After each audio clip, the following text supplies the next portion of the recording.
സാധാരണ കടുവത്തോലല്ല, കടുവത്തോലാണെങ്കിലും പുലിത്തോലാണെങ്കിലും ഉടുപ്പെന്നാണ് പറയുന്നത്.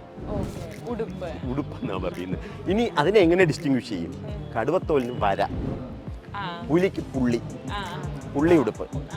അപ്പോൾ പറയാം അവൻ്റെ കയ്യിൽ ഒരു ഉടുപ്പുണ്ട്. അപ്പം നമ്മൾ ചോദിക്കും ചേട്ടാ അത് വരയോ പുള്ളിയോ? ഈ ഇരുതലമൂരിക്ക് ഇതിൻ്റെ വാല് തല മാതിരി തന്നെ, ഇതിന് ബ്ലണ്ടാണ്. സാധാരണ പാമ്പിൻ്റെ വാല് ടാപ്പർ ചെയ്തല്ലേ, ഇത് ഒരു ബ്ലണ്ട് ടെയിലാണ്. അത് ദൈവം അതിന് കൊടുത്തേക്കുന്ന ഒരു അനുഗ്രഹമാണ്. കാരണം തലമാതിരി ഈ വാല് ഇരിക്കുന്നുണ്ട്. ഏതെങ്കിലും ഒരു പ്രഡേറ്റർ പിടിക്കുമ്പോൾ ചിലപ്പം തലയെന്ന് കരുതി തല ആണെന്ന് കരുതി വാലിൽ പിടിക്കുകയാണെങ്കിൽ അതിന് രക്ഷപ്പെടാം. അത് മാത്രമേ. അപ്പം അതാണ് ഇവർ ഈ പ്രൊജക്റ്റ് ചെയ്യുന്ന മെയിൻ കച്ചവടത്തിൻ്റെ തന്ത്രം. സിനിമാ കഥയെ വെല്ലുന്ന പല സംഭവങ്ങളും നമ്മുടെ നാട്ടിൽ നടക്കാറുണ്ട്. അതിലൊന്നാണ് വന്യജീവി കള്ളക്കടത്ത്.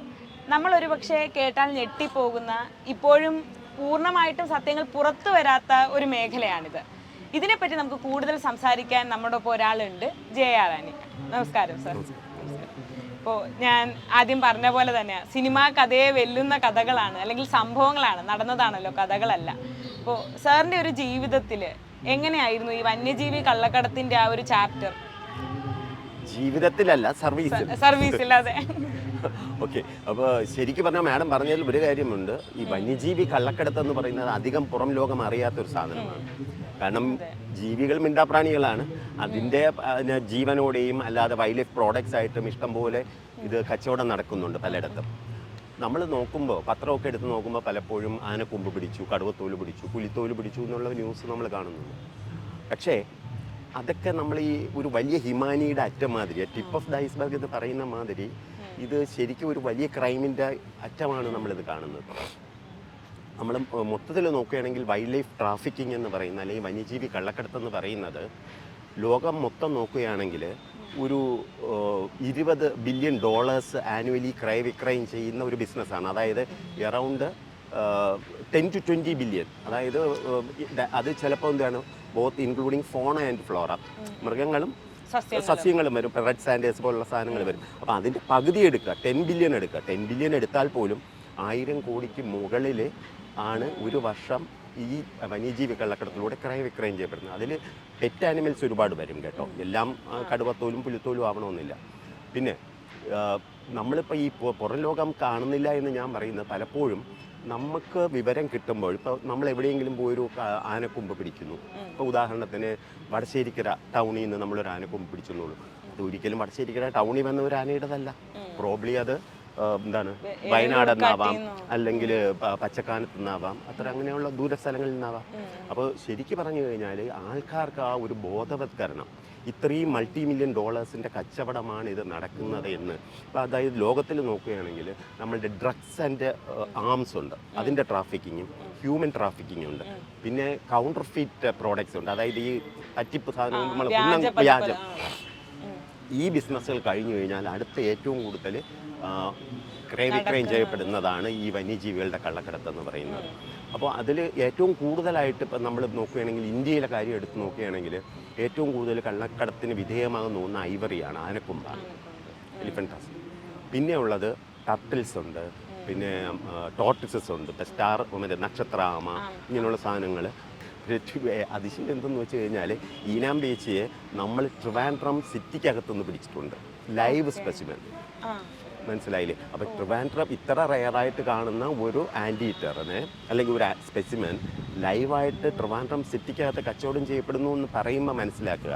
പക്ഷേ ഇത് സാധാരണ രീതിയിലുള്ള ഒരു എൻഫോഴ്സ്മെൻറ്റ് ഏജൻസിക്ക് ഇത് അറിയാൻ പറ്റത്തില്ല. അതാണ് അതിൻ്റെ വിഷയം. അപ്പോൾ പലപ്പോഴും ഇപ്പം ഞാൻ എന്ന് വെച്ച് കഴിഞ്ഞാൽ, മാഡം ജീവിതം എന്ന് പറഞ്ഞെങ്കിലും സർവീസിൻ്റെ കൂടുതൽ സമയവും ഇൻ്റലിജൻസ് സെല്ലിലും അല്ലെങ്കിൽ ഫ്ലൈയിങ് സ്ക്വാഡിലും ഒക്കെയാണ് ഞാൻ വർക്ക് ചെയ്തത്. അപ്പോൾ ഇതൊന്നും തന്നെ എൻ്റെ കഴിവെന്ന് ഞാൻ ഒരിക്കലും പറയുന്നില്ല. ഞാനിപ്പോൾ ബുക്ക് എഴുതി അതിൻ്റെ എക്സ്പീരിയൻസ് വെച്ചിട്ടാണ്, അല്ലെങ്കിൽ ബുക്ക് അത്യാവശ്യം നേരെ പോകുന്നുണ്ടാകാം. പക്ഷേ ഇതൊക്കെ എന്ന് വെച്ചാൽ എൻ്റെ താഴോട്ടുള്ള സ്റ്റാഫുണ്ട്, അവരുടെ കോൺട്രിബ്യൂഷൻസാണ്. അതിനെ ഞാൻ ഏകോപിപ്പിച്ചു എന്ന് മാത്രമേ ഉള്ളൂ. അപ്പോൾ ഇപ്പോൾ നമുക്ക് എവിടെയെങ്കിലും റെക്കഗ്നിഷൻ കിട്ടിയിട്ടുണ്ടെങ്കിലും അതിനെല്ലാം ഞാൻ ഡെഡിക്കേറ്റ് ചെയ്യുന്ന അവരുടെ ആ ഒരു വർക്കിനെയാണ് നമ്മളിത് ചെയ്യേണ്ടത്. അപ്പോൾ അവർക്ക് കിട്ടുന്ന, അവർ പലപ്പോഴും എങ്ങനെ ചെയ്യുന്നു എന്ന് വെച്ച് കഴിഞ്ഞാൽ, ഇത്തരത്തിലുള്ള ഈ വൈൽഡ് ലൈഫ് റാക്കറ്റ്സ് ഉണ്ട്, അതിനകത്തോട്ട് ഇവർ നുഴഞ്ഞു കയറണം. എന്നാൽ മാത്രമേ ഈ വിവരം കിട്ടുള്ളൂ. അല്ലെങ്കിൽ ചിലപ്പോൾ കിട്ടും, എങ്ങനെ ഒറ്റുണ്ടെങ്കിൽ കിട്ടും. അതിന് നമ്മളിപ്പോൾ സാധാരണ ഈ രഹസ്യവിവരം എന്ന് പറയുമല്ലോ, അപ്പോൾ അത് സാധാരണ ഇൻഫോമേഴ്സ് അല്ലെങ്കിൽ ഇൻഫോമൻസ് എന്ന് നമ്മൾ ഇംഗ്ലീഷ് പറയും. അങ്ങനെ അത്തരത്തിൽ ഇപ്പോൾ ഇൻ്റലിജൻസ് പാർലൻസിൽ പറയുകയാണെങ്കിൽ ടിപ്പ് ഓഫ് എന്നാണ് പറഞ്ഞത്. Acting on A tip of അല്ലെങ്കിൽ ഇൻ്റലിജൻസ് ഇൻപുട്സ് അത് കിട്ടും. അത് എവിടെയെന്ന് വെച്ച് കഴിഞ്ഞാൽ ഈ രഹസ്യവിവരദായകരിൽ നിന്ന് കിട്ടും, ഇൻഫോർമേഷനിൽ നിന്ന് കിട്ടും. അത് പലപ്പോഴും ചിലപ്പോൾ ഒറ്റായിരിക്കും, മനസ്സിലായില്ലേ. പിന്നെ ചിലർ എന്ന് വെച്ച് കഴിഞ്ഞാൽ രഹസ്യവിവരം വിളിച്ചു പറയും. അവർ പറയും ദേവി ഇത് സാർ എൻ്റെ ഐഡൻറ്റിറ്റി വെളി പറയരുത്. അവർക്ക് ചിലപ്പോൾ നമ്മൾ പൈസ കൊടുക്കുന്നവർക്ക് സന്തോഷം, പക്ഷെ അവർ ഐഡൻറ്റിറ്റി വെളിപ്പെടുത്താൻ തയ്യാറില്ല. ഇനി മൂന്നാമതൊരു കാറ്റഗറി ഉണ്ട്, ഡെയർ ഡെവിൾസ്. അവർ ഒറ്റ മാത്രമല്ല നമ്മളെ കൂടെ ഓപ്പറേഷന് നിൽക്കുകയും ചെയ്യും. യുവമാരെ സംസാരിച്ച് പണി കൊടുക്കുക എന്ന് വെച്ചാൽ ഓഫ്കോഴ്സ് പൈസ മണി മോട്ടീവാണ് അവര്, മണി ഓറിയന്റഡ് ആണ്. പക്ഷെ അവർ അതിന് മാത്രമല്ല, അവർ ഫിസിക്കലി തന്നെ അവനെ ഓവർ പവർ ചെയ്യാനും ഒക്കെ കൂടെ നിൽക്കും. അങ്ങനെയുള്ള ആൾക്കാരും ഉണ്ട്. അങ്ങനെയുള്ളവരെയും കൊണ്ടാണ് നിങ്ങൾ ഈ ഓപ്പറേഷന് പോവുക? അതാണ് അത്. ഈ തേർഡ് കാറ്റഗറിയിലുള്ളവർ മാത്രമേ അതിന് വരുള്ളൂ. അതായത് ഇല്ലാതെ നമുക്ക് കിട്ടുന്ന ടിപ്പ് ഓഫ്സ് എന്ന് വെച്ചാൽ ചിലപ്പോൾ ത്രൂ ഫോൺ ആയിരിക്കാം. മിക്കവാറും ഫോണിലൊക്കെ ആയിരിക്കും വിളിച്ച് പറയുന്നത്. അന്ന് പ്രത്യേകിച്ച് വഴുതക്കാട് ഹെഡ് ക്വാർട്ടേഴ്സിൽ ടോൾ ഫ്രീ നമ്പറുണ്ട്, അതിൽ വിളിച്ച് വരും പറയും. അല്ലെങ്കിൽ DFO ആയിട്ട് പേഴ്സണലായിട്ട് DFOയുടെ ക്രെഡൻഷ്യൽസിൽ വിശ്വാസം ഉണ്ടെങ്കിൽ DFOയെ വിളിച്ച് പറയും. കാരണം അവരുടെ ഐഡൻറ്റിറ്റി റിവീൽ ചെയ്യപ്പെടായിരുന്നു. പിന്നെയുള്ളവർ നമുക്കറിയാവുന്നുള്ളവർ ചിലപ്പോൾ വന്ന് പറയുകയും ചിലപ്പോൾ ഓപ്പറേഷൻ നടത്തുന്നതിൻ്റെ പരിസരത്ത് എവിടെയെങ്കിലും കാണും, പക്ഷേ അവരൊരിക്കലും വെളിച്ചത്തോട്ട് വരത്തില്ല, അങ്ങനെ നിൽക്കും. പക്ഷേ ഈ നമ്മുടെ തേർഡ് കാറ്റഗറി ആക്റ്റീവ്ലി നമ്മൾ കൂടെ പാർട്ടിസിപ്പേറ്റ് ചെയ്യും. അവർ തന്നെ ഇവരെ വിളിച്ചുകൊണ്ട് വരും. ഇനിയിപ്പോൾ നമ്മളുടെ സ്ട്രെങ്ത് കുറവാണെങ്കിൽ അവരും കൂടെ ചേർന്ന് അവരെ പിടിക്കാനും നിൽക്കും. അങ്ങനെയുള്ള ആൾക്കാരും ഉണ്ട്. എങ്ങനെയാണ് ഇതിൻ്റെ ഒരു ഓപ്പറേഷൻ, ഒരു ചെറിയൊരു എക്സാമ്പിൾ പോലെയോ അല്ലെങ്കിൽ ഒരു നടന്ന ഒരു സംഭവം പറയാൻ പറ്റും? നടന്ന സംഭവം ഒരു സംഭവമല്ല മാഡം, അത് പറയുമ്പോൾ ഒരുപാട് സംഭവങ്ങളുണ്ട്. അപ്പോൾ അതിൽ എനിക്ക് തോന്നുന്നത് കുറച്ചുകൂടെ നമുക്ക് കുറച്ചുകൂടെ ചലഞ്ചിങ് ആയിട്ട് തോന്നി, അല്ലെങ്കിൽ കുറച്ചുകൂടെ ആൾക്കാർ റിസ്കി ആയിട്ടുള്ള കാര്യം പറയുന്നതായിരിക്കും നല്ലത്. അല്ലാതെ ഇപ്പോൾ എന്നും ഞാൻ അവിടെ ആനക്കൊമ്പ് പിടിക്കാൻ പോയി അല്ലെങ്കിൽ ഇത് പോയി എന്ന് പറയുന്നതിനും. ഇപ്പോൾ ചില സ്ഥലങ്ങളിൽ പിന്നെ ഈ ആനക്കൊമ്പ് കച്ചവടത്തിന് ഇപ്പം നമ്മൾ മനസ്സിലാക്കാനുള്ള ഒരു കാര്യം, ഈ ആനക്കൊമ്പ് കച്ചവടം, ആനക്കൊമ്പ് എന്ന് പറയുന്ന സാധനം ഇപ്പോൾ ഒരാളുടെ കയ്യിൽ ആനക്കൊമ്പുണ്ടെന്നുള്ള വിവരം കിട്ടി. അപ്പോൾ അവരുടെ റാക്കറ്റിനകത്തോട്ട് നമ്മളെന്താണ് സാധാരണ നമ്മളൊരു ബിസിനസ് മാൻ ആയിട്ടായിരിക്കും നമ്മൾ ചെല്ലുന്നത്, നമ്മളല്ലെങ്കിൽ എൻ്റെ സ്റ്റാഫ് ചെല്ലുന്നത് വാങ്ങാനുള്ളത്. അപ്പം നമ്മളിപ്പോൾ ഒരു ഉദാഹരണത്തിന് അതിനെ ശരിക്കും പറഞ്ഞാൽ കവറാണ്, അതായത് we will be under the cover of A business man അല്ലെങ്കിൽ വൈൽഡ് ട്രാഫിക്കർ, മനസ്സിലായില്ലേ. അപ്പോൾ ഇപ്പം നമ്മൾ പറയില്ലേ മറ്റേ ഈ ഇതിൽ നാടോടിക്കൽ പട്ടണം കൂടെ നന്നാക്കുന്ന മുസ്ലിം സഹോദരന്മാർ, അവർ actually they are intelligence officers, പക്ഷേ സ്കോബ്ലേഴ്സ് ആയിട്ട് പോകുന്നു, മനസ്സിലായി. അതിൽ പിന്നെ രണ്ടാമത് പോകുമ്പോൾ ഒരു പ്രശ്നം എന്തെന്ന് വെച്ച് കഴിഞ്ഞാൽ, ഇത്തരത്തിൽ നമ്മളിപ്പോൾ ഡിഫറെൻറ്റ് കവേഴ്സ് എടുക്കുന്നു അല്ലെങ്കിൽ പ്രച്ഛന്ന വേഷം എടുക്കുന്നു. അത് നമ്മൾ കച്ചവടക്കാരുടെ ഇടയിൽ പോകുമ്പോൾ ശ്രദ്ധിക്കേണ്ട ഒരു കാര്യം, നമ്മളിപ്പോൾ ആനക്കൊമ്പ് കച്ചവടക്കാരുടെ ഇടയിലാണ് പോകുന്നത്. അപ്പോൾ ആനക്കൊമ്പുണ്ടോ കയ്യിൽ നിന്ന് ഒരിക്കലും ചോദിക്കത്തില്ല. അവരുടെ പാർലൻസിന് ചില വേർഡ്സ് ഉണ്ട്, ജാർഗൻസ് ഉണ്ട്. അപ്പോൾ അതിലിപ്പോൾ ഉദാഹരണത്തിന് ആനക്കൊമ്പിന് പറയുന്ന സിഗരറ്റ് എന്ന് പറയും, അല്ലെങ്കിൽ ട്യൂബ് എന്ന് പറയും. ഇതാണ് അവരുടെ കോഡ് വേർഡ്, മനസ്സിലായില്ലേ. അല്ലാതെ ഒരിക്കലും നമ്മൾ ചെയ്യുന്ന ചേട്ടാ ആനക്കൊമ്പുണ്ടോ എന്ന് ചോദിച്ചാൽ അവനറിയാം നമ്മൾ ആനക്കൊമ്പ് കച്ചവടക്കാരനല്ല എന്ന്. ഇനി ഇപ്പം ഞാൻ ട്രിവാൻഡ്രത്താണ് ചെല്ലുന്നതെന്ന് കരുതുക, എൻ്റെ സ്ലാങ് ഒരു പ്രശ്നമായിരിക്കാം, പക്ഷേ നോർത്തിലോട്ട് പോകുമ്പോൾ അത് വേറൊരു വിഷയം. അപ്പോൾ ഞാൻ പറയുന്നു ഓഫ് കോഴ്സ് ഞാൻ ട്രിവാൻഡ്രംകാരനാണ്, അപ്പോൾ ട്രിവാൻഡ്രത്ത് ഞാൻ ഇത്ര ആനക്കൊമ്പിൽ കച്ചവടം ചെയ്തിട്ടുണ്ട് പറയുന്നു. അപ്പോൾ അവർ ചോദിക്കുകയാണ് അപ്പം എനിക്ക് എന്തറിയണം, ഈ ഞാൻ എടുത്തേക്കുന്ന കവർ ആനക്കൊമ്പ് കച്ചവടക്കാരൻ്റെ കവറാണ് അല്ലേ. അപ്പം എനിക്ക് ആ കവർ ജോബ് അറിയണം, എന്താണ് ഞാൻ ചെയ്യേണ്ടത്, മനസ്സിലായില്ലേ. ഇപ്പം മറ്റതിൽ കുട നന്നാക്കാൻ കൊടുക്കുമ്പോൾ നിങ്ങളല്ലേ സീനിയർ, നിങ്ങൾ നന്നാക്കി എന്ന് പറയുന്നത് തമാശ ഈസ് ഓക്കെ, പക്ഷെ അത് അറിയണം, അതാണ് അവരുടെ കവർ ജോബ്. ആ കവർ എടുക്കുമ്പോൾ അവർ ആ കവർ ജോബ് അറിയണം. അപ്പം നമ്മൾ ആനക്കൊമ്പ് കച്ചവടക്കാരൻ്റെ കവർ എടുക്കുമ്പോൾ ആനക്കൊമ്പിന്റെ ഡീറ്റെയിൽസ് അറിയണം. അപ്പോൾ ഫസ്റ്റ് ഓഫ് ഓൾ ട്രിവാൻഡ്രമാണ് ഞാൻ ചെല്ലുന്നതെന്ന് പറയുമ്പോൾ ട്രിവാൻഡ്രത്ത് എവിടെയൊക്കെയാണ് ഇതിൻ്റെ എപ്പിസെൻറ്റർ, എവിടെയാണ് ഹബ്ബ്.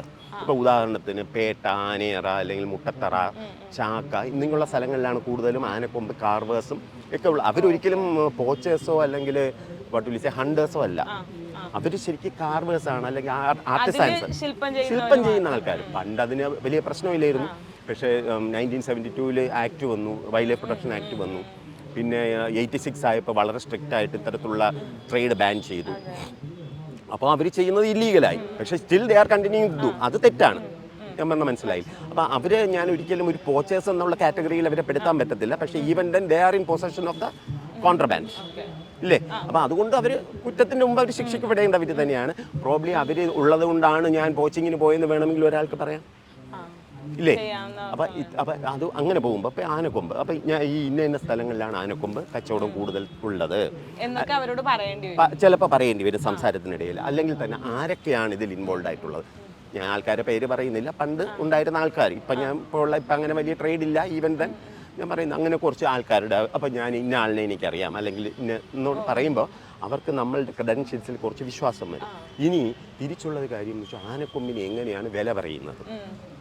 ആനക്കൊമ്പിനും കടുവത്തോളിനും ഒരു യാഡ് സ്റ്റിക്ക് അല്ല, ഒരളവ് പോലും വെച്ചല്ല വില പറയുന്നത്. ആനക്കൊമ്പിന് ഒരു വെയിറ്റ് അടിസ്ഥാനത്തിലാണ് വില പറയുന്നത്. അപ്പോൾ എന്ത് നമ്മൾ അറിയണം, ഒരു ആനയ്ക്ക് 2 കൊമ്പിനും കൂടെ എത്ര വെയിറ്റ് വരുമെന്ന് അറിയണം, ഇല്ലേ? അപ്പം നോർമലി ഒരു ആനയ്ക്ക് സാധാരണ എത്ര നീളം വരുമെന്ന് അറിയണം. ഇങ്ങനെയൊക്കെ നമ്മൾ കുറച്ച് കാര്യങ്ങൾ നമ്മൾ അറിയേണ്ടതുണ്ട്. അപ്പോൾ ആന ഇപ്പോൾ ഇന്ത്യൻ ആന അല്ല, ഏഷ്യൻ ആനയ്ക്ക് 3 അടി വരെ, ചിലപ്പോൾ 3 അടി to 4.5 അല്ലെങ്കിൽ 5 അടി വരെയൊക്കെ മാക്സിമം നീളം വരാം. ആഫ്രിക്കൻ ആനയ്ക്ക് കുറച്ചുകൂടെ നീളം വരാം. ഇനി ഏഷ്യൻ എലിഫൻറ്റിൻ്റെ കൊമ്പിന് സാധാരണ രീതിയിൽ 2 കൊമ്പും കൂടെ ഒരു 15 to 25 കിലോ, മാക്സിമം 30 കിലോയെ വരും മാക്സിമം. പക്ഷെ അപൂർവം 45 കിലോ ഒക്കെ ഉള്ള കൊമ്പുണ്ട്, ഇല്ല എന്നല്ല. പക്ഷെ ജനറലി നമുക്ക് ഈ സെയിലിന് കൊണ്ടുവന്നിട്ടുള്ള പ്രത്യേകിച്ച് കാട്ടാനകളുടെ കൊമ്പിനൊക്കെ ഈ വെയിറ്റേ വരുള്ളൂ. ഇനി അടുത്ത വേറൊരു കാര്യം എന്ന് വെച്ച് കഴിഞ്ഞാൽ ഞാൻ പറഞ്ഞ കാട്ടാനയുടെ, ഇനി നാട്ടാനയ്ക്കും കൊമ്പുണ്ട്, കാറ്റീവ് എലിഫൻസിന്. അതിന് ഇവരുടെ പാർലൻസിൽ പറയുന്ന പേര് ജീവദന്തം എന്നാണ്. മനസ്സിലായില്ലേ? അപ്പം ഈ നാട്ടാനയുടെ കൊമ്പെന്ന് വെച്ച് കഴിഞ്ഞാൽ പലപ്പോഴും ഈ കൂട്ടുകൊമ്പുണ്ട്, വളർന്ന് മുട്ടാതിരിക്കും, മുട്ടി വരും. അപ്പം തുമ്പി കൈ വെച്ചിട്ട് ഫുഡ് എടുക്കാനൊന്നും പറ്റാതെ യെസ്, അപ്പം പ്രൂൺ ചെയ്യും നമ്മൾ. അത് ചീഫ് എലിഫാൻ്റെ പെർമിഷനോടുകൂടി, അതായത് ഓണർ അപ്ലൈ ചെയ്യുന്നതനുസരിച്ചിട്ട് അതാത് ഡിസ്ട്രിക്റ്റിലെ സോഷ്യൽ ഫോറസ്ട്രി ACFമാരാണ്, ഡോക്ടറാണ് മുറിക്കുന്നത്, അല്ല കൂടെ പ്രസൻസിലാണ് ഇത് ചെയ്യുന്നത്. എന്നിട്ട് അപ്പം അത് അന്ന് മുമ്പെന്ന് വെച്ച് കഴിഞ്ഞാൽ ഇത്തരത്തിൽ മുറിച്ചിട്ട് നമ്മളത് ഓണേഴ്സിനെ തന്നെ ഏൽപ്പിക്കുമായിരുന്നു. ഇവർ ഇതിന് ട്രേഡ് ഇല്ലാത്തതുകൊണ്ട് ഇത് ബ്ലാക്ക് മാർക്കറ്റ് വിറ്റു. അപ്പം ഈ ജീവദന്തമാണ് കഴിഞ്ഞ പ്രാവശ്യം ഈ മലയാറ്റൂർ ആനവേട്ട കേസ്, ഇൻഫേമസ് ആയിട്ടുള്ള കേസ് നടക്കുമ്പോൾ നമ്മൾ പിടിച്ച കൂടുതൽ കൊമ്പും ഈ നാട്ടാന കൊമ്പായിരുന്നു.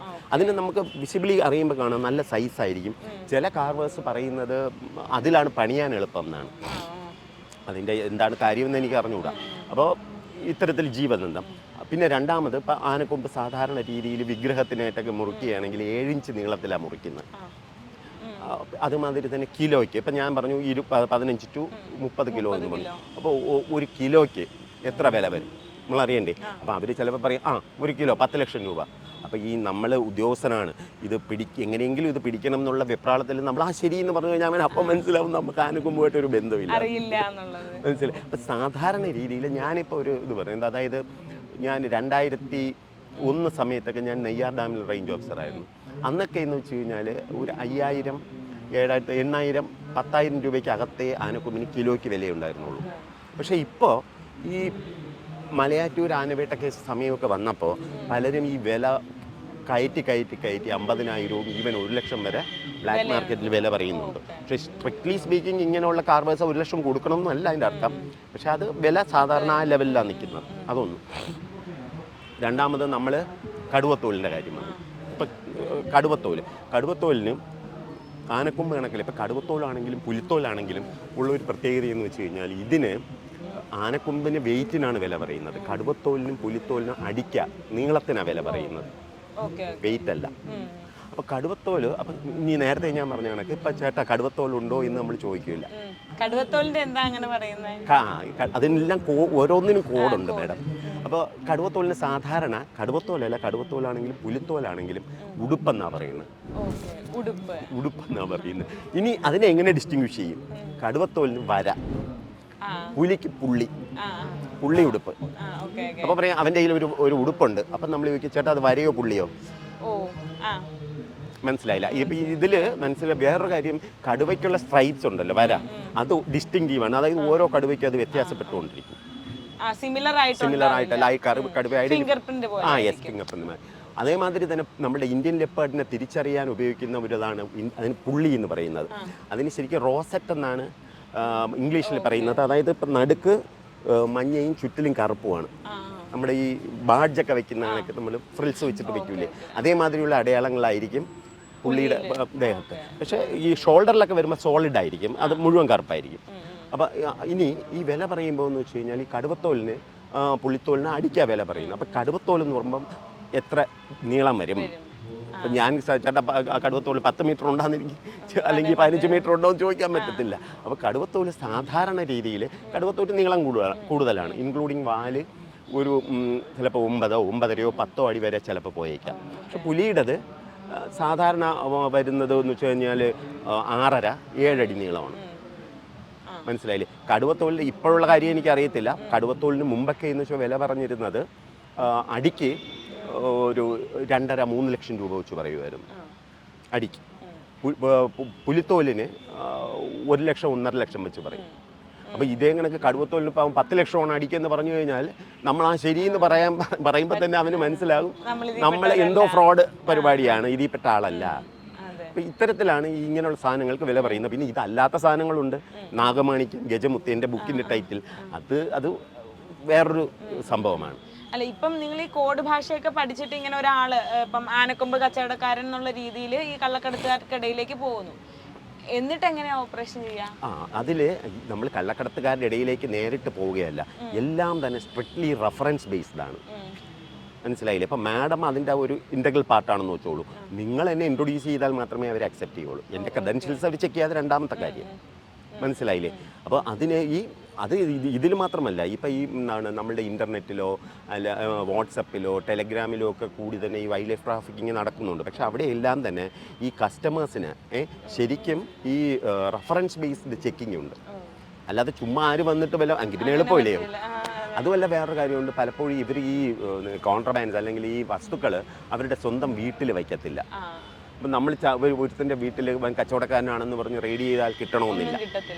അത് ചിലപ്പോൾ കിട്ടും. എവിടെ? ഇപ്പം ഈ ഇതേ കണക്കുള്ള ഈ കാർവേഴ്സിൻ്റെ അടുക്ക കിട്ടും. കാരണം അവർക്ക് അത്രമാത്രം കള്ളത്തരമില്ല. അവർ ആർട്ടിസാൻസ് ആണ്. അവർ ചിലപ്പോൾ വീട്ടിൽ വെച്ചേക്കും. അല്ലാതെ ഉള്ളവർ ഒരിക്കലും വീട്ടിൽ വയ്ക്കണമെന്നില്ല. ഒരു എക്സാമ്പിൾ ഞാൻ പറയാം. ഒരു പ്രാവശ്യം നമ്മളുടെ കൂട്ടത്തിൽ തന്നെ അനിൽ എന്ന് പറഞ്ഞൊരു ബീറ്റ് ഫോറസ്റ്റ് ഓഫീസറുണ്ട്. അത് ആക്ച്വലി അദ്ദേഹം നല്ല കഴിവുള്ളൊരു മനുഷ്യനാണ്. ഞാൻ ഇപ്പോൾ ഇതിന് പറയുന്നതല്ല, പക്ഷേ ഈവൻ അദ്ദേഹം പോലീസിലോ മറ്റോ ആയിരുന്നെങ്കിൽ ശരിക്കും അദ്ദേഹത്തിന് നല്ല ഒരു സ്ഥാനം കിട്ടേണ്ട അത്രമാത്രം കഴിവുള്ളൊരു മനുഷ്യനാണ്. ഇത്തരത്തിലുള്ള ഓപ്പറേഷൻ നടത്താനായിട്ടുള്ള കഴിവുള്ള ആൾ. അപ്പോൾ അദ്ദേഹം ഒരിക്കൽ കോന്നിയിൽ കൊക്കാത്തോടല്ല, പെട്ടെന്ന് ആ സ്റ്റേഷൻ്റെ പേര് ഞാൻ മറന്നുപോയി. ആ സ്റ്റേഷൻ പരിധിയിൽ കാട്ടിനകത്തുള്ള ഒരു സ്ഥലത്ത് ഒരു കരടി രാഘവൻ എന്ന് പറഞ്ഞ ഒരാളുണ്ട്.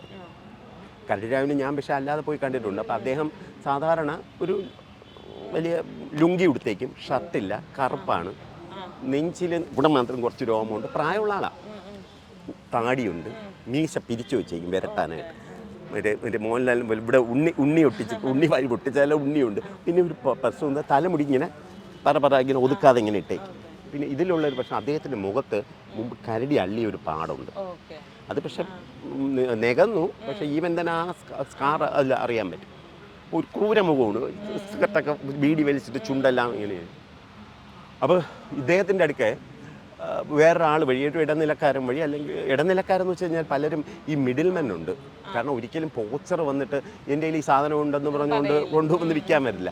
അപ്പോൾ ഇത് അവരുമായിട്ട് ബന്ധമുള്ള ആരെങ്കിലും നമ്മളെ വിശ്വാസം ഉണ്ടെങ്കിൽ നമ്മളുടെ പറയും ഇന്നൊരു സ്ഥലത്തുണ്ട്.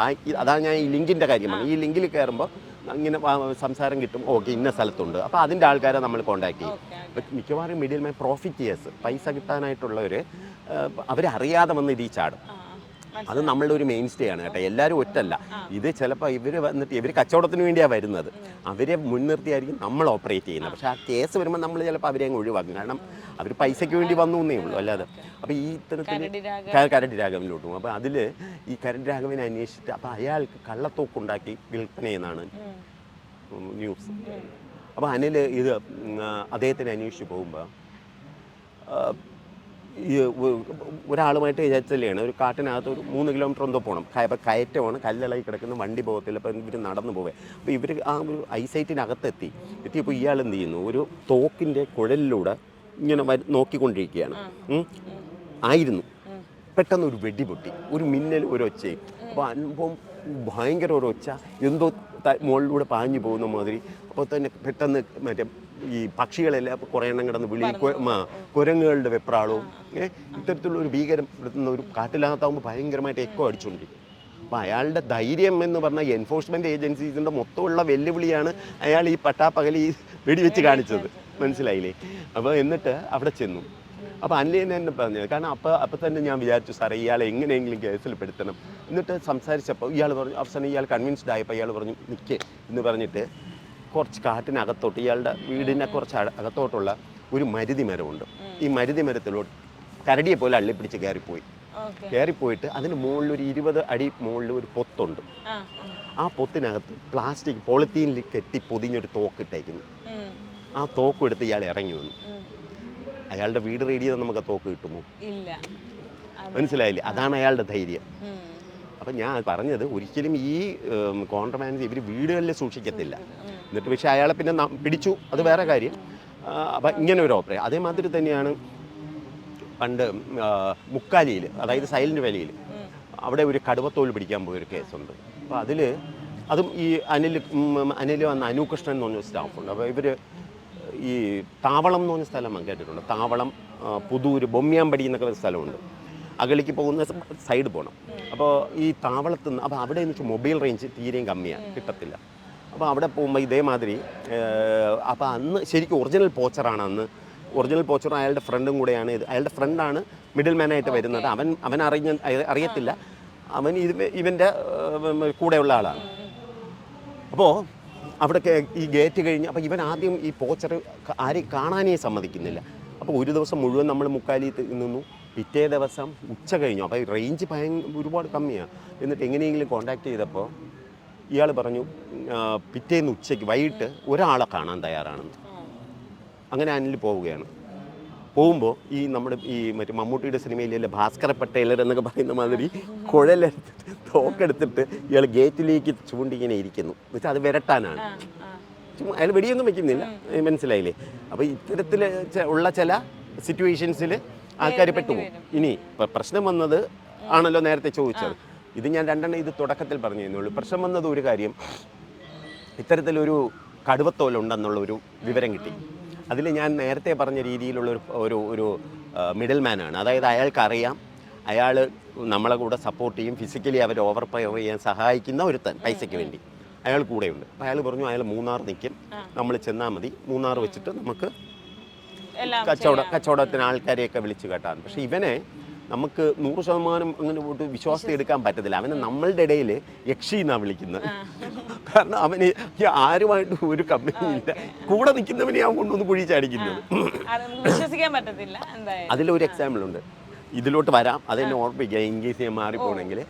ഒരു പ്രാവശ്യം ഞാൻ റാന്നിയിൽ ഫ്ലൈങ് സ്ക്വാഡ് റേഞ്ച് ഓഫീസർ ആയിരിക്കുന്ന സമയത്ത് ഇവിടുത്തെ ഇൻ്റലിജൻസിലെ DF വന്ന് എന്നെ വിളിച്ചു പറഞ്ഞു, അവിടെ ഈ പത്തനംതിട്ട കുറേ കഞ്ചാവിരിപ്പുണ്ട്, അപ്പോൾ അതിൽ ഇങ്ങനെ ഒരു ഇൻഫോമറുണ്ട്, അവൻ കൂടെ വന്നോളും, എല്ലാം അവൻ ചെയ്തോളും, നിങ്ങൾ കൂടെ നിന്നാൽ മതി എന്ന് പറഞ്ഞു.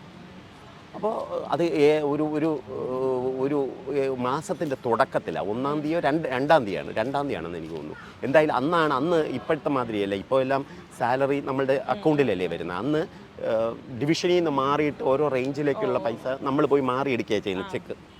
ചെക്ക് പോയി റേഞ്ച് ഓഫീസറുടെ പേരിൽ DFO തരും, നമ്മൾ ആരെങ്കിലും എൻഡോസ് ചെയ്ത് വിടും, അവർ പോയി പൈസ മാറി കൊണ്ടുവരും, അങ്ങനെ കൊണ്ടുവരികയും ചെയ്യും. അപ്പോൾ ഈ സ്റ്റാഫിൻ്റെ മൊത്തം പൈസ മാറിയിട്ട് കുറച്ച് ലക്ഷം രൂപയുണ്ട്. അപ്പോൾ അത് നിൽക്കുന്ന സമയം ഇവൻ വരുന്നത്. അപ്പോൾ ഇവൻ മെയിൻലി പൈസയ്ക്ക് വേണ്ടിയാണ് ഒറ്റുന്നത്. അപ്പോൾ ഇവൻ പറഞ്ഞു സംഭവം എല്ലാം ഓക്കെയാണ്, ഒരു പ്രശ്നമില്ല എന്ന് പറഞ്ഞു. അങ്ങനെ നമ്മൾ പുള്ളിയായിട്ട് പോവുകയാണ്. ഇവൻ പത്തനംതിട്ട നിൽക്കുമെന്ന് പറഞ്ഞു. അങ്ങനെ പത്തനംതിട്ട എത്തിയിട്ട് ഞാൻ വിളിച്ചപ്പോൾ വന്നു. ഒരു കാര്യം ചെയ്താൽ മതി, നേരെ ഒരു ബാറിൻ്റെ പേര് പറഞ്ഞു, അങ്ങോട്ട് വന്നാൽ മതി എന്ന് പറഞ്ഞു.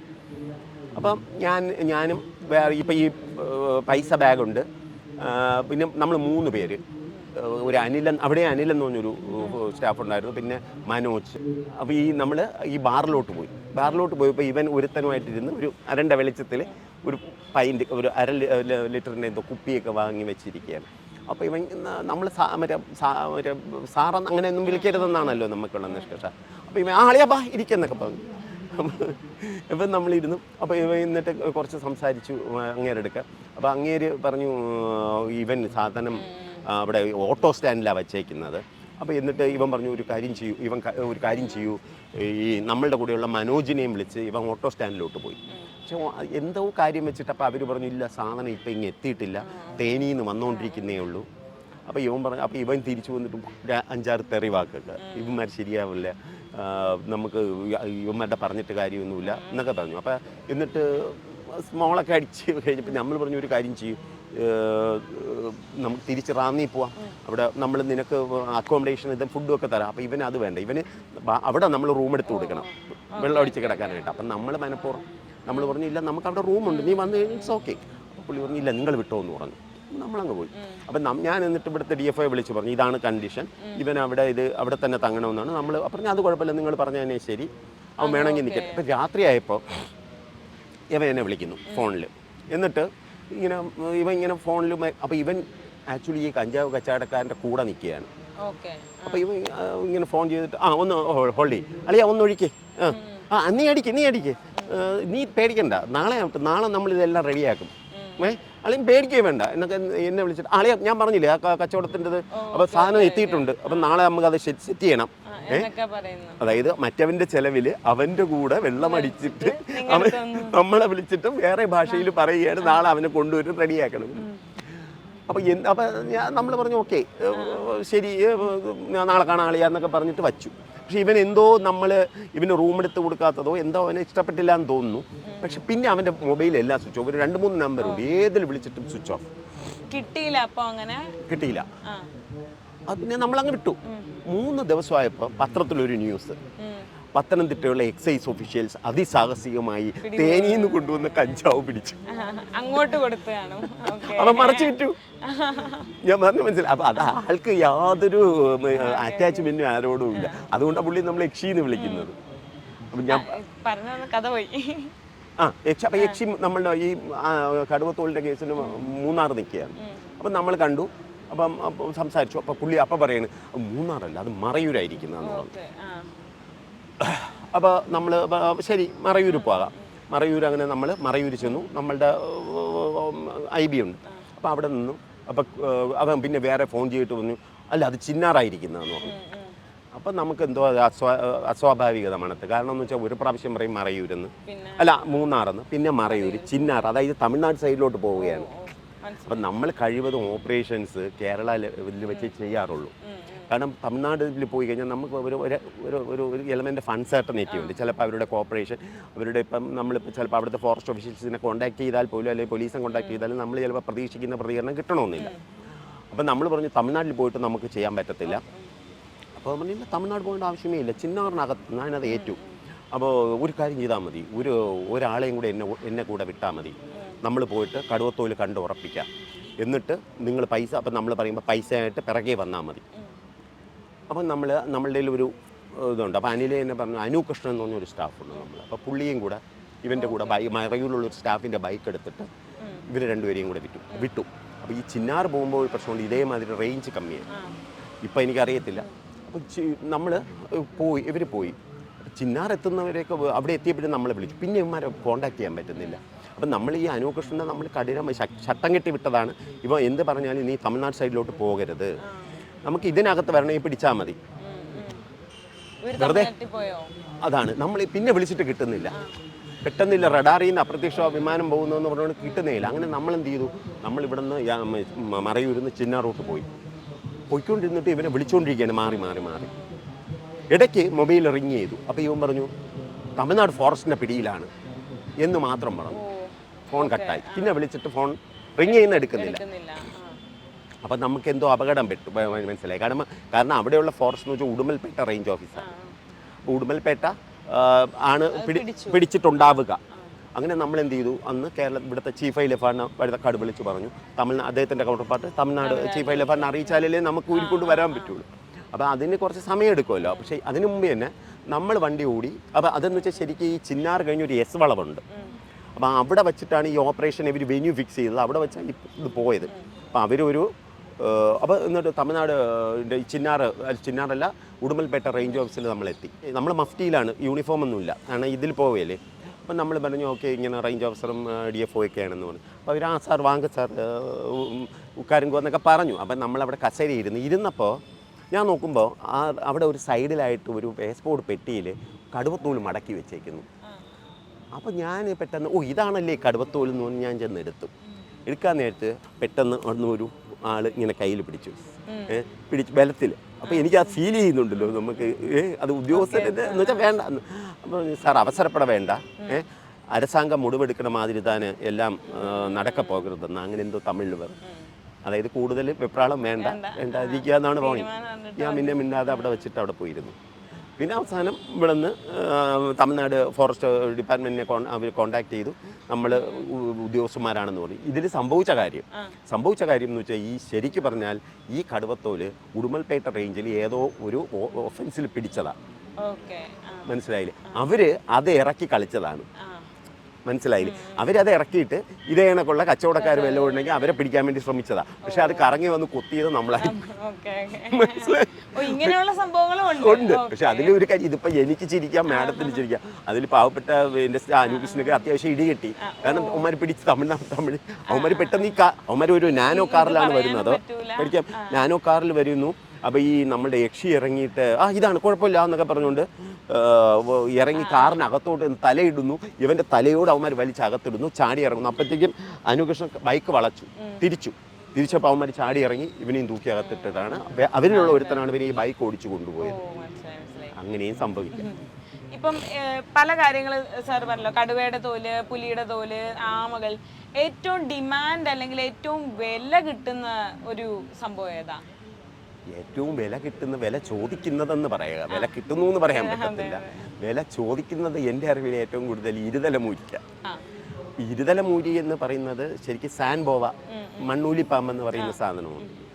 അപ്പോൾ ഈ ഇരുതലമൂരി ശരിക്ക് പറഞ്ഞു കഴിഞ്ഞാൽ ഈ ഇരുതലമൂരിക്ക് ഇതിൻ്റെ വാല് തല മാതിരി തന്നെ ഇതിന് ബ്ലണ്ടാണ്. സാധാരണ പാമ്പിൻ്റെ വാല് ടാപ്പർ ചെയ്തല്ലേ, ഇത് ഒരു ബ്ലണ്ട് ടെയിലാണ്. അത് ദൈവം അതിന് കൊടുത്തേക്കുന്ന ഒരു അനുഗ്രഹമാണ്. കാരണം തലമാതിരി ഈ വാല് ഇരിക്കുന്നുണ്ട്. ഏതെങ്കിലും ഒരു പ്രഡേറ്റർ പിടിക്കുമ്പോൾ ചിലപ്പം തലയെന്ന് കരുതി തല ആണെന്ന് കരുതി വാലിൽ പിടിക്കുകയാണെങ്കിൽ അതിന് രക്ഷപ്പെടാം. അത് മാത്രമേ. അപ്പം അതാണ് ഇവർ ഈ പ്രൊജക്റ്റ് ചെയ്യുന്ന മെയിൻ കച്ചവടത്തിൻ്റെ തന്ത്രം. ഇവർ പറയുന്നു ഇരുതലമൂരിയെ ഞാൻ നേരത്തെ പറഞ്ഞ മാതിരി ഈ ട്രാഫിക് കേസിൻ്റെ ഇടയിൽ പറയുന്നത് ഡബിൾ എഞ്ചിൻ എന്നാണ്. അതായത് ട്രെയിനിൻ്റെ രണ്ട് അറ്റത്തും രണ്ട് എഞ്ചിനില്ലേ, അതേമാതിരി രണ്ട് തലയുള്ള സാധനം. അല്ലെങ്കിൽ ചിലർ പറയും കയറെന്ന് പറയും, അതിങ്ങനെ ചുറ്റിപ്പിണഞ്ഞ് കിടക്കുന്നു. അപ്പോൾ ഈ ഇരുതലമൂരിക്ക് എന്ന് വെച്ച് കഴിഞ്ഞാൽ സാധാരണ അതിനൊരു യാർഡ് സ്റ്റിക്ക് ഒരു ഇത് വെച്ചിട്ടുണ്ട്, ഭാരം. അതായത് ഒരു 4.5 5 കിലോയ്ക്ക് മുകളിലുള്ള ഇരുതലമൂരിക്ക് നമ്മൾ പ്രതീക്ഷിക്കാത്ത പൈസ അവർ ചോദിക്കുന്നത്. 1000 കോടി 1500 കോടി ഒക്കെയാണ് ചോദിക്കുന്നത്. പക്ഷേ ഈ കടുവാത്തോലിന് ഞാൻ പറഞ്ഞ മാതിരി കടുവാത്തോലിന് ഇവർ ഈ അടിക്ക് 2.5 to 3 ലക്ഷം രൂപ അല്ലെങ്കിൽ 3.25 ലക്ഷം രൂപയൊക്കെയാണ് സാധാരണ ഉള്ള ബ്ലാക്ക് മാർക്കറ്റിൽ ചോദിക്കുന്നത്. അതേമാതിരി പുലിത്തോലിനാണെങ്കിൽ ഈ 1 ലക്ഷം അല്ലെങ്കിൽ 1.5 ലക്ഷമാണ് ചോദിക്കുന്നത്. ആനക്കൊമ്പിന് നമ്മൾ ഈ പറയുന്ന മാതിരി കിലോയ്ക്കാണ്. പക്ഷെ അല്ലാതെ ഈ നാഗമാണിക്യത്തിനും ഗജമുത്തിനും ഒന്നും വില അങ്ങനെ ഒരു ഇതില്ല. ഇതിനൊക്കെ എന്ന് വെച്ചാൽ ഇവർ പറയുന്നത് ഇന്ന അളവ് വെച്ചിട്ടാണ്. ഇപ്പം അല്ലാതെ ഇപ്പം എന്താണ് ഈ തിമിങ്ങല ഛർദി അല്ലെങ്കിൽ ഈ സ്റ്റാർ ഫിഷ്, കടൽ കുതിര, അങ്ങനെയൊക്കെയുള്ള നക്ഷത്രയാമ, ഇതിനൊക്കെ അതിനങ്ങനെ വില പറയുന്നത്. പക്ഷെ ഇതിനെല്ലാം ഇവർ പറയുന്ന എന്താ വില എന്തുകൊണ്ട് ഇങ്ങനെ കൂട്ടി പറയുന്നു? ഇതിലെല്ലാം എന്തുണ്ട്? ഇറിഡിയമുണ്ട്. ഇറിഡിയം എന്ന് പറഞ്ഞാൽ റേഡിയോ ആക്റ്റീവ് എലമെന്റ് ഉണ്ട്.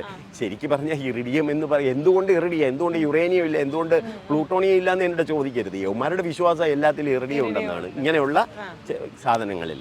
അപ്പോൾ ഇതിൽ തന്നെ ഇറിഡിയത്തിൽ തന്നെ അറ്റോമിക് വെയിറ്റ് IR എന്നാണ് അതിൻ്റെ സിമ്പൽ. ഈ 191 ഉണ്ട്, 193 ഉണ്ട്. അപ്പോൾ 192ലാണ് റേഡിയോ ആക്ടിവിറ്റി ഉണ്ടെന്നാണ് പറയുന്നത്. അപ്പോൾ ഈ സാധനം ഉണ്ടെന്ന് പറഞ്ഞിട്ടാണ് ഈ വൈൽഡ് ലൈഫ് ട്രാഫിക്കിങ്ങിൽ കൂടുതലായിട്ട് പറ്റിപ്പുകൾ നടക്കുന്നത്. ഇപ്പം സാർ ഇപ്പം ഏറ്റവും റിസ്കി ആയിട്ടുള്ള കാര്യങ്ങൾ പറഞ്ഞു, ഏറ്റവും റിസ്കി ആയിട്ടുള്ള എല്ലാം പറഞ്ഞില്ല, ഒരു ഇൻസ്റ്റൻസ് പറഞ്ഞു. അപ്പം മറക്കാൻ പറ്റാത്തത് ഇത് തന്നെയാണോ, അതോ ഫണ്ണി ആയിട്ടൊക്കെ ഉള്ള വേറെ എന്തെങ്കിലും ഉണ്ടോ? പിന്നെ ഒരിക്കൽ നമ്മുടെ ഈ കടുവത്തോലിന് പകരം ഈ ഫേക്ക് തോല് കൊണ്ടുവന്ന് പറ്റിച്ച ഒരു സംഭവമുണ്ട്. അതിൽ മുഖ്യമായിട്ടും അതിൽ ഈ അനുകൃഷ്ണൻ തന്നെയാണ് ഒരു വലിയ റോൾ എടുത്തത്. അതായത് നമ്മളുടെ ഇവിടെ ചാലയിൽ ഈ മയിലെണ്ണ വിൽക്കുന്ന ആൾക്കാരുണ്ടല്ലോ, മയിലെണ്ണ. അപ്പോൾ ഈ നമ്മൾ സാധാരണ രീതിയിൽ മയിലെണ്ണ അല്ലെങ്കിൽ തത്ത, റോസ്റ്ററിങ്ങിട്ട് പാരക്കിറ്റ്, അപ്പോൾ ഇതൊക്കെ നമ്മൾ ശരിക്കും പറഞ്ഞാൽ ആൾക്കാർ ഇഷ്ടംപോലെ തമിഴ് അവർക്ക് അറിഞ്ഞും കൂടാ. നമ്മളൊരു ലെസർ ക്രൈമായിട്ടാണ് നമ്മൾ കാണുന്നത്. കാരണം അതൊരു ആനക്കൊമ്പ് കണക്കോ പുലിത്തോല് കണക്കോ ഒരു വലിയ ക്രൈമായിട്ട് കാണുന്നില്ല എന്നുള്ള സത്യമാണ്. കാരണം അങ്ങനെ പിടിക്കാൻ തുടങ്ങിയാൽ അതിനൊരു ഇതില്ല. ഇപ്പോൾ അല്ലെങ്കിൽ ഈ ശംഖുണ്ട്, ഇഷ്ടംപോലെ പ്രൊട്ടക്റ്റഡ് സ്പീഷീസ് ശംഖുകളുണ്ട്. ഇപ്പം നമ്മൾ കടലത്തിൽ കോവളത്തോ എവിടെയെങ്കിലും ചെയ്യുന്ന ഏതെങ്കിലും ഷോപ്പിലൊക്കെ റെയ്ഡ് ചെയ്ത് കഴിഞ്ഞാൽ വലിയ ഇഷ്യൂലോട്ട് അത് പോകും. കാരണം അവർക്കറിയില്ല അത്, മനസ്സിലായില്ലേ? അപ്പോൾ അവർ സാധാരണ ഒരു മീനിനെ മാതിരി അല്ലെങ്കിൽ ഒരു അക്വാട്ടിക് ആനിമലായിട്ടാണ് അതിനെ കാണുന്നത്. അപ്പോൾ ഇത് ഈ ശാലയിലുള്ള ഇവരെടുക്ക് ഈ മയിലെണ്ണ വിൽക്കുന്ന ആൾക്കാരെടുക്കുക. അപ്പോൾ പുള്ളി ഒരു പ്രാവശ്യം പോയപ്പോൾ ഒരു അമ്പലത്തിലെ ഒരു പൂജാരിയോ എന്തോ ഒരു കാവ്യൊക്കെ കൊടുത്തൊരു മനുഷ്യൻ കൂടെ ഉണ്ടായിരുന്നു. അപ്പോൾ അദ്ദേഹത്തിനെയും കൊണ്ട് പോയിട്ട് ഇവർ ഇങ്ങനെ ഓരോന്ന് സംസാരിച്ചു, മയിലെണ്ണയുടെ വില ചോദിച്ചു. അപ്പോൾ മയിൽ ഇങ്ങനെ അവിടെ നിന്ന് കൊണ്ടുവരുന്നു എന്നൊക്കെ, തിരുനെൽവേലിയിൽ നിന്ന് കൊണ്ടുവരുന്നു എന്നൊക്കെ പുള്ളി പറഞ്ഞു. അപ്പോൾ പുള്ളി ചോദിച്ചു ഇങ്ങനെ കടുവത്തോല് അങ്ങനെ എന്തെങ്കിലും ഉണ്ടോ എന്ന് ചോദിച്ചു. അപ്പോൾ അവന് സംശയം, അന്നമാതിരി കെട്ട ബിസിനസ് ഒന്നുമില്ല, അവന് ഇവൻ ലേശം മുഷിഞ്ഞ് പറഞ്ഞു. അപ്പോൾ ഇവൻ ഈ കാവ്യൊക്കെ കൊടുത്ത് വേറൊരു മനുഷ്യൻ ഉണ്ടെന്ന് പറഞ്ഞില്ല. പുള്ളി ഇങ്ങനെ ഇവിടെ ഒരു അമ്പലത്തിലെ ആളാണ്, അപ്പോൾ അമ്പലത്തിൽ പൂജയ്ക്ക് വേണ്ടിയാണ് ഇട്ടിരിക്കാനായിട്ട്. നിങ്ങൾ ഉണ്ടെങ്കിൽ പറ, ഇല്ലെങ്കിൽ വിട്ടുതരാന്ന് പതുക്കെ. അപ്പോൾ ഇത് പറഞ്ഞപ്പോൾ ഇവന് കുറച്ച് വിശ്വാസം തോന്നിയിട്ട് ഇയാൾ മാറി നിന്നിട്ട് ആരെയോ വിളിച്ച് കുറേ നേരം ഫോണിൽ സംസാരിച്ചു. തമിഴിൽ കന്നഡയിലൊക്കെ സംസാരിച്ചു.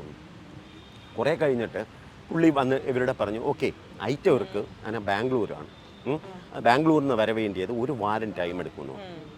അപ്പോൾ ഇവർ ഓക്കെ ഒരു കാര്യം ചെയ്യും, മൊബൈൽ നമ്പർ കൊടുത്തു, നിങ്ങളിത് വരുമ്പോൾ അറിയിക്കുക. അപ്പോൾ അവൻ പറഞ്ഞു വില ഒരു വലിയ കൊല്ലുന്ന വിലയും പറഞ്ഞു. അപ്പോൾ ഇവർ പറഞ്ഞു അത്രയൊന്നുമില്ല, നമുക്ക് സംസാരിക്കാം, നിങ്ങൾ സാധനം കൊണ്ടുപോകാമെന്ന് പറഞ്ഞിട്ട് കണ്ടിട്ട് നമുക്ക് ഉറപ്പിക്കാമെന്ന് പറഞ്ഞു. അപ്പോൾ എന്നിട്ട് അത് തീരുമാനിച്ചു. അപ്പോൾ അങ്ങനെ വരുന്ന സമയത്ത് നമ്മൾ ഇവിടെ മേട്ടുക്കട ഉള്ളൊരു ബാർ ഹോട്ടലുണ്ട്, പണ്ട് ഇപ്പം ഇല്ലാതെ എന്തോ ഡിസ്പ്യൂട്ടൊക്കെ വന്നിട്ട് പോകും. അപ്പോൾ അവിടെ നമ്മൾ 2 റൂംസ് എടുത്തു, അഡ്ജസ്റ്റൻ്റ് ആയിട്ടുള്ള. അപ്പോൾ ഈ റൂംസിൽ ഒരു റൂമിൽ നമ്മൾ സ്റ്റാഫ് എല്ലാം കൂടെ നിന്നു, മറ്റേ റൂമിൻ്റെ കീ ഈ അനുകൃഷ്ണൻ്റെ കൊടുത്തിട്ട് അനുകൃഷ്ണൻ വേറെ കൂടി ഇവരെ വിളിക്കാൻ പോയി ആ പർട്ടിക്കുലർ ഡേയിൽ. അപ്പോൾ എന്നിട്ട് സമയം അപ്പം നമ്മൾ പറഞ്ഞു വന്നിട്ട് ഈ സാധനം കണ്ട് ഉറപ്പിച്ചതിന് ശേഷം നമ്മൾ അറിയിക്കും, അപ്പം നമ്മൾ ഓപ്പറേറ്റ് ചെയ്യുന്നതാണ്. ഏത് ഓപ്പറേഷൻ ആണെങ്കിലും നമ്മളിപ്പോൾ ഒരുപാട് ഓപ്പറേഷൻ നടത്തിയിട്ടുണ്ടെങ്കിൽ ഏതൊരു ഓപ്പറേഷൻ നടക്കുന്നതിന് മുമ്പ് നമുക്ക് ചെറിയൊരു ടെൻഷൻ ഉണ്ടാവും, വിജയിക്കുമോ. അപ്പം നമ്മൾ ആ സമയം എത്തിക്കൊണ്ടിരിക്കുകയാണ്. നമ്മുടെ കൂടെയുള്ള ഒരു റേഞ്ച് ഓഫീസർ യൂണിഫോമിലൊക്കെ റെഡിയായിരിക്കുന്നു. അപ്പോൾ ആ സമയമായപ്പോൾ പെട്ടെന്ന് ആ റൂമിൻ്റെ ഫ്രണ്ടിൽ ഒരു മനുഷ്യൻ വന്ന് നിന്ന് ഫോണിൽ സംസാരിക്കുന്നു. ഒരു പ്രശ്നമില്ല, വന്നാൽ മതി, ഉടൻ തന്നെ തിരിച്ച് വിട്ടയക്കാം, ഞാനല്ലേ പറയുന്നത്, ഉറപ്പെന്നൊക്കെ പറഞ്ഞ് ഇങ്ങനെ. അപ്പോൾ ഇത്രയൊക്കെ നമുക്ക് കേൾക്കാൻ പറ്റുന്നുള്ളൂ. അപ്പം നമ്മൾ കേൾക്കുമ്പോഴത്തേക്ക് നോർമലി ഇത് ഇങ്ങനെയുള്ള കച്ചവടം നടക്കുമ്പോൾ ചിലപ്പോൾ എന്ത് ചെയ്യും, ഇവരാരെങ്കിലും ഒക്കെ അയക്കും, ഇത്തരത്തിൽ ആരെങ്കിലും ഉദ്യോഗസ്ഥന്മാർ അവിടെ വന്ന് നിന്നിട്ടുണ്ടോ എന്നൊക്കെ അറിയാനായിട്ട്. അപ്പം അങ്ങനെയുള്ള ആളാവാനാണ് വഴി സാധാരണ രീതിയിൽ. അപ്പം നമുക്ക് തുറന്ന അയാളെ നോക്കാനും വയ്യ. നമ്മൾ ഈ സംസാരം കേട്ടുകൊണ്ടിരിക്കുകയാണ്, ഒരു പ്രശ്നമില്ല, വന്നാൽ മതി, എല്ലാം ഓക്കെയാണ്. അപ്പോൾ കുറച്ച് കഴിഞ്ഞപ്പോൾ ഈ ആൾക്കാർ ഇങ്ങനെ കാൽപെരുമാറ്റം അടുത്ത് വരുന്നു. അപ്പം നമ്മൾ ഈ കീ ഹോളിലൂടെ നോക്കിക്കൊണ്ടിരിക്കുകയാണ്. അപ്പോൾ ഇവർ റൂമിനകത്ത് കയറി കുറച്ച് കഴിഞ്ഞു. അപ്പോൾ ഈ ഫോൺ ചെയ്തിട്ട് കിട്ടാത്തതുകൊണ്ടാകണം ഈ മറ്റേ അനുകൃഷ്ണൻ വെളിയിൽ ഇറങ്ങിയിട്ട് പുള്ളി നമ്മളുടെ ഡോറിൽ 2 പ്രാവശ്യം തട്ടി. അപ്പോൾ പെട്ടെന്ന് എല്ലാവരും കൂടെ ചാടി ഇറങ്ങി ഈ റൂമിലോട്ട് ഇടിച്ച് കയറുകയാണ്. കയറിയപ്പോൾ എന്ത് പറ്റുന്നു, ഈ മറ്റേ മനുഷ്യൻ അവിടെ നിൽക്കുകയാണ്, അവനെയും തള്ളി അകത്തിട്ടു. കാരണം നോർമലി അവൻ ഇതിനകത്തുള്ള ആവാനാണ് വഴി, തള്ളി അകത്തിട്ടു. അപ്പം നോക്കുമ്പോൾ കടുവത്തോല് കട്ടിലിൽ വിരിച്ചേക്കുകയാണ്. അപ്പോൾ പിന്നെ ഒരു കാര്യം ഞാൻ നേരത്തെ പറഞ്ഞ മതി, നേരത്തെ ഇതിൽ സൂചിപ്പിച്ച മാതിരി ഏത് ഓപ്പറേഷൻ നടന്നാലും നമ്മൾ പെട്ടെന്ന് ആ സ്ഥലം കഴിച്ചിലാക്കുക എന്നുള്ളതാണ് നമുക്ക് അഡ്വാൻറ്റേജസ്. കാരണം പല രീതിയിലുള്ള ആൾക്കാരുണ്ട്, ചിലപ്പോൾ നമുക്ക് അവരുടെ കൂട്ടുകാർ കാണാം, മറ്റേ വേറെ ഗ്യാങ്ങിലുള്ള ആൾക്കാർ കാണാം. അപ്പം അങ്ങനെ ചിലപ്പോൾ അവർ പിടിക്കുന്ന പ്രതിയെ ഇറക്കിക്കൊണ്ടു പോകും. പോലീസിന് തന്നെ അങ്ങനെ സംഭവിക്കാറുണ്ട്. അപ്പോൾ പിന്നെ ഫോറസ്റ്റിന് അത്രയും ഇതല്ലാത്ത. അപ്പോൾ അതുകൊണ്ട് പെട്ടെന്ന് ഈ കടുവത്തോലെല്ലാം വാരിക്കെട്ടി നമ്മൾ അവിടെ നിന്ന് പുറത്തിറങ്ങിയാണ്, എല്ലാവരെയും പിടിച്ചിട്ട് ഇറങ്ങി ജീപ്പിലോട്ട് പോകുമ്പോൾ ഇവൻ പെട്ടെന്ന് എൻ്റെ കയ്യിൽ പിടിച്ചു, ഏറ്റവും ബാക്കിൽ പിടിച്ചിട്ട് പറഞ്ഞു, സാറ് ഞാൻ ഇതിലൊന്നുമില്ല, എന്നെ രക്ഷിക്കണമെന്ന് പറഞ്ഞു. അപ്പം ഞാൻ അറിയാതെ ഒരു തെറിവാക്കാണ് ചോദിച്ചു, പിന്നെ നീ എന്തിനാ ഇവിടെ ഈ സമയത്ത് വന്ന് നിന്നതെന്ന് ചോദിച്ചു. അപ്പോൾ അവൻ പറഞ്ഞു, സാർ ഞാനൊരു സിനിമയുടെ പ്രൊഡ്യൂസറാണ്, അപ്പോൾ ഞാൻ അപ്പുറത്ത് റൂം എടുത്തിട്ടുണ്ട്. അപ്പം ഞാൻ ചോദിച്ചു, പിന്നെ നീ എന്തിനാ ഇവിടെ വന്നു? പറഞ്ഞു, അവിടെ എനിക്ക് മൊബൈൽ റേഞ്ച് കിട്ടുന്നില്ല, അതുകൊണ്ട് ഇവിടെ വന്ന് സംസാരിച്ചാണ്, സാറിന് വേണമെങ്കിൽ അതൊന്ന് ചെക്ക് ചെയ്യാം. പക്ഷേ എനിക്ക് ഇത് ചെക്ക് ചെയ്യാനോ വേറുള്ള ആൾക്കാരുടെ അനുവാദം ചോദിക്കാനോ ഒന്നിനും സമയമില്ല. അപ്പം ഞാൻ പെട്ടെന്ന് ഇദ്ദേഹത്തിനെ അങ്ങ് വിട്ടിട്ട് നമ്മളങ്ങ് പോയി. പക്ഷേ ആക്ച്വലി അയാൾ ഒറിജിനൽ സിനിമ പ്രൊഡ്യൂസറായിരുന്നു, മനസ്സിലായില്ലേ? അപ്പം അതിനുശേഷം പിന്നെ പുള്ളി കുറേ പ്രാവശ്യം എന്നെ വിളിക്കുകയും അദ്ദേഹത്തിൻ്റെ ഈ സിനിമയുടെ മറ്റേ പൂജയ്ക്കൊക്കെ എന്നെ വിളിക്കുകയും ചെയ്തു. ദുബായ് ഇൻ്റർനാഷണൽ ഹോട്ടലുണ്ട് ഇവിടെ, അതിൽ വിളിക്കും. ഞാൻ പിന്നെ പോയില്ല. പക്ഷേ അപ്പം ഞാൻ പറഞ്ഞു, അത് ആ തോല് നമ്മൾ മറ്റേ ഇവിടെ കൊണ്ടുവന്നപ്പം സംഭവം നോക്കുമ്പോൾ ഫേക്ക് തോല. സംഭവം എന്താണ്, ഇവന് ഒരു വാരം സമയം എന്ന് പറഞ്ഞത് ഇതുണ്ടാക്കാൻ ഇതുണ്ടാക്കുമെന്ന് വെച്ചാൽ ഏതോ ഒരു പശുവിനെ കാളയെ അടിച്ചു കൊന്ന് ഉണക്കിയെടുക്കാനായിരുന്നു തുവലുരിച്ചിട്ട്. എന്നിട്ട് അതിൽ ഈ മഞ്ഞയും കറുപ്പും പെയിന്റ് അടിച്ച് വരയിട്ട് വെച്ചു. അത്തരത്തിൽ ഫേക്ക് തോല് കൊണ്ടുവന്ന് പറ്റിച്ചിട്ടുണ്ട്. പിന്നെ നമുക്ക് കൈനഷ്ടമൊന്നും സംഭവിക്കാത്തതുകൊണ്ട് അത് പ്രശ്നമില്ല. അതാണ് പക്ഷെ ഇങ്ങനെ വിശ്വസിക്കാൻ പറ്റാത്ത കഥകളുണ്ട്. ഇത് നമ്മളിപ്പോൾ ഞാൻ ഈ പറഞ്ഞു തുടങ്ങുന്നതേ ഉള്ളൂ. ശരിക്ക് ഇതേ കണക്കുള്ള കഥകളാണ് ആ ബുക്കിൽ കംപ്ലീറ്റ് ഉള്ളത്. സർവീസ് സ്റ്റോറി കണക്കുള്ളൊരു സാധനമാണ്, ഓർമ്മ അല്ലെങ്കിൽ experiences. Thank you. Okay. Thank you.